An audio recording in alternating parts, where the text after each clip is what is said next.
So let me get this right. I make a video talking about the fact that Ant-Man and the Wasp is not a box office flop because it hasn't opened in all the territories around the world, specifically Asia, and I get called out for being biased.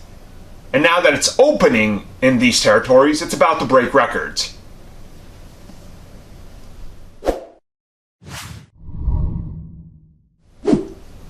So with China right around the corner, one of the biggest markets for movies, specifically comic book movies, and Marvel Studios finds themselves in an interesting position. The film is doing great worldwide, but it hasn't released in some of these Asian territories, and specifically China is going to be big. Exactly how big, we don't know the final numbers, of course, or even, what exactly they're going to land on, even though the analysts there tend to be way better, I would say.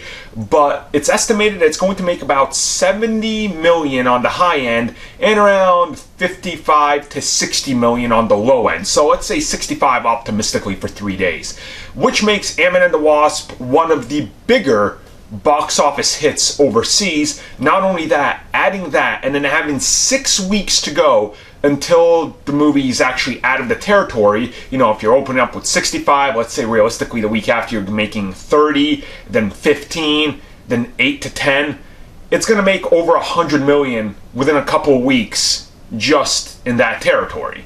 Now, of course, if you add that on top of what it's already made, that means that the movie is already way ahead of the first Ant-Man. Which, of course, you guys probably have seen stupid articles, stupid nonsense, hot takes on why there's not going to be a third movie.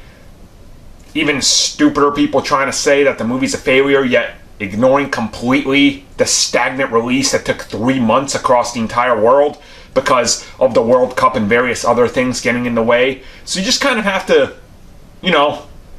ignore all that because the movie's had such a different release and try to look at it through, I guess, logic, which indicates, hey, look, the movie's doing pretty good.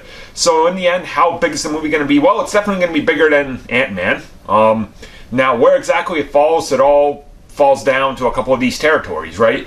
And how long it's going to remain in theaters. But overall, it looks like it's going to be a success. Definitely not a failure, so nothing bad with Marvel Studios there.